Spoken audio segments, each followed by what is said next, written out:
So we actually bought this Rainbow Day-Date reference 128 to 35, which is actually quite a rare Rolex and something you definitely do not get to see every day. But the bad news is that this watch isn't for us. We picked it up for a friend and, you know, unfortunately had to hand it over to its new owner again. But the good news is I used the about 90 minutes I had with this watch, you know, between pickup and drop off, to film it so I can give you a hands-on review with this really unbelievably rare Rolex that we probably won't get to see anytime soon again. So let's get started.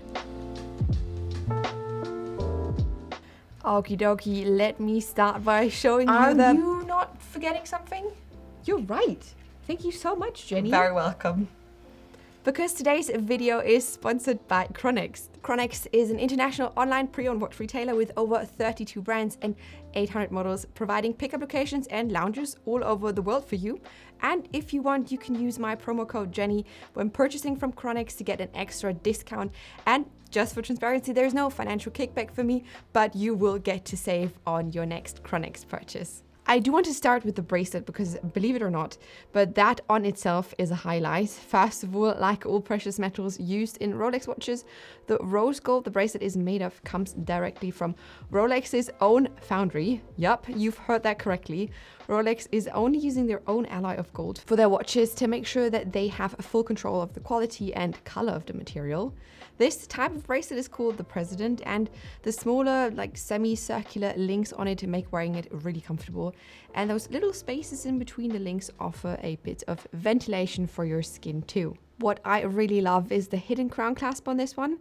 It's something I also wanted for my Datejust bracelet, for which I got the Jubilee version of this clasp, which unfortunately got discontinued now. But yeah, I think this type of clasp works especially well on those more extravagant watches because, and I mean, let's be honest here, this is much more a piece of jewelry than it is a watch in my opinion. And those type of bracelets add to the whole theme of it in a very smart way and, you know, makes it look like a jewelry band. The case here is also made from 18 karat rose gold, and Rolex kept the classic oyster case shape the date it has been introduced in 1956 with only a few form updates in between. The case is about 11mm thick, has a diameter of 36mm and a lug to lug of 44mm, which makes this one work on most wrists, I would say, and has a water resistance of 100m, which is pretty standard. On top you have a classic fluted bezel, but there's also a fully diamond set bezel version of this watch out there with diamond set middle links if that is what you are into. Inside beads Rolex's in-house caliber 3255 with a COSC certification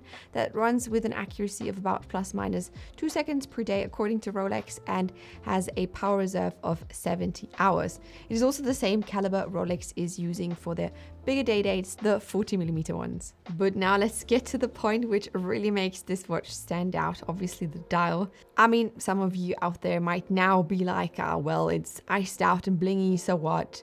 But let me tell you that there's way much more going on that watch. First up, let me start with telling you that you're still looking at the same dial layout of a Day-Date that Rolex designed in 1956 when they released their very first Day-Date, by the way, which was the first wristwatch to display the day as a full word like that. So you are looking at a tried and tested design right here. The day and the date are beautifully framed by this rose gold border with a nice little slope. A really lovely detail, in my opinion, is the fact that Rolex almost made no changes to the font they used for the printing. It is this very clean font with very little serifs, and I think it really adds to the vintage air of the Day-Date in general. As always, the Cyclops lens magnifies the date by the factor 2.5, and you either love it or hate it. Usually there's quite a lot of printing on a Rolex dial, but that had to make way for the incredible diamond pavé. Every single diamond you see on here is set by hand, and those, you know, little seeds are also shaped by hand to fit the diamond perfectly. By the way, pavé is French for pavement and describes the setting of the diamonds when they, you know, sit so close together, basically creating a sparkly road covering the entire dial here.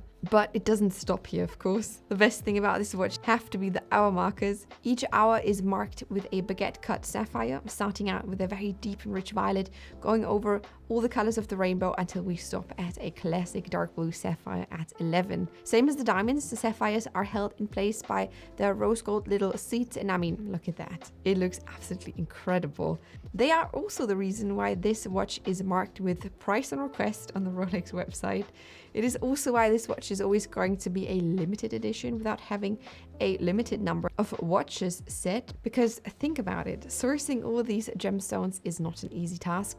You have to start out with one sapphire and find the other 9 with the perfect color to fit the initial stone, and not only that, they all have to have the exact same specs or quality. It all has to be perfect together to work.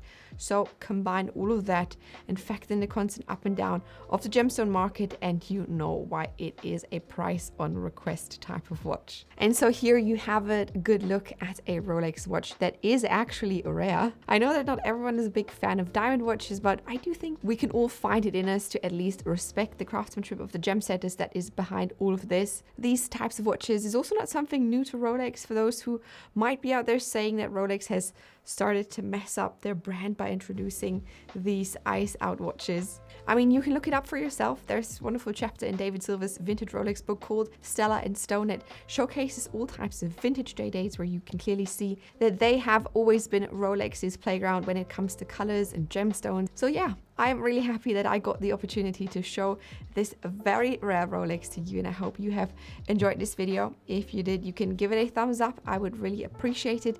And if you want to see more videos like this, you can subscribe to my channel, and I will see you in my next one. Bye!